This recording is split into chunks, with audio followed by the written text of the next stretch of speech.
كنت ميتا في بحور الغي والإثم غريقا كنت عابدا في قيود الذنب مملوكا رقيقا مد لي الشيطان من أسبابه حبلا وثيقا منكرات كنت آتيها غروبا نحمده ونصلي على رسوله الكريم أما بعد গীবত এক ভয়াবহ অপরাধ।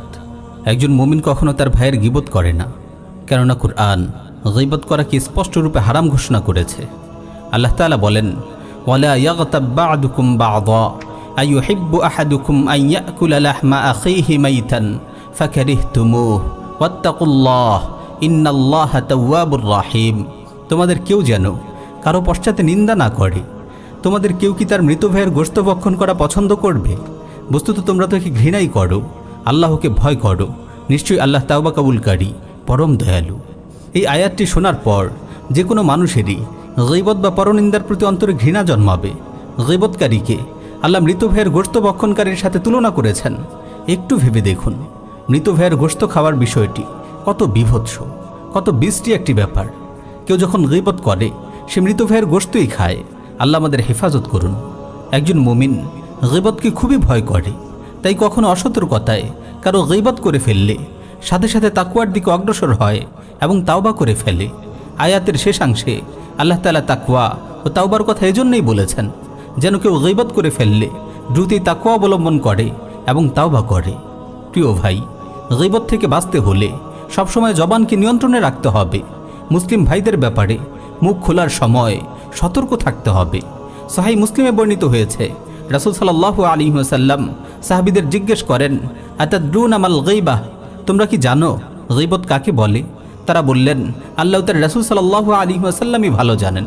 তিনি বললেন, যিকরুকা আখাকা বিমা ইয়াকরাহ, গীবত হলো তোমার ভাইয়ের ব্যাপারে এমন কথা বলা যা সে অপছন্দ করে। জনৈক সাহাবী প্রশ্ন করলেন, আমি যা বলি তা যদি তার মধ্যে থাকে তখন? তিনি বললেন, ইন কানা ফীহি মা তাকুল ফাকাদ ইগতাবতা ওয়া ইন লাম ইয়াকুন ফীহি ফাকাদ বাহাত্তা।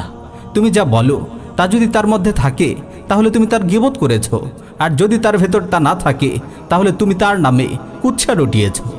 একজন মুত্তাকী মুসলমান প্রকাশ্য অপ্রকাশ্য গীবত থেকে বেঁচে থাকে, যেন মৃত ভাইয়ের গোশত ভক্ষণ করার মতো কঠিন গুনার কাজ তার থেকে প্রকাশ না পায়। গীবতের শাস্তি বড়ই ভয়াবহ। সুনানে তিরমিজিতে সহিহ সনদে বর্ণিত হয়েছে, রাসূল সাল্লাল্লাহু আলাইহি ওয়াসাল্লাম নিজের জিহ্বা ধরে মুআজ রাদিয়াল্লাহু তাআলা আনহুকে উদ্দেশ্য করে বললেন, কুফা আলাইকা হাযা, এটাকে নিয়ন্ত্রণে রাখো। মুআজ রাদিয়াল্লাহু তাআলা আনহু বললেন, হে আল্লাহর রাসূল, কথার কারণেও কি আমাদের পাকড়াও করা হবে? তিনি বললেন, সাকিলাতকা উম্মুকা ইয়া মুআজ ওয়া হাল ইয়াকুব্বুন নাসা ফিন নারি আলা ওয়ুজুহিহিম আও আলা মানাখিরিহিম ইল্লা হাসাইদু আলসিনাতিহিম। তোমার মা তোমাকে হারিয়ে ফেলুক, জিহ্বার গুনার কারণেই তো লোকদেরকে জাহান্নামে উপর করে নিক্ষেপ করা হবে। গীবত চরম পর্যায়ের নিন্দনীয় এক অভ্যাস। যাদের ভিতর ঈমানের নূর আছে, পৌরুষ আছে, গায়রত আছে, আত্মমর্যাদা বোধ আছে, তারা কখনো গীবত করতে পারে না। আল্লাহ তাআলা এই জঘন্য গুনাহ থেকে আমাদের হেফাজত করুন। আমিন ইয়া রাব্বাল আলামিন।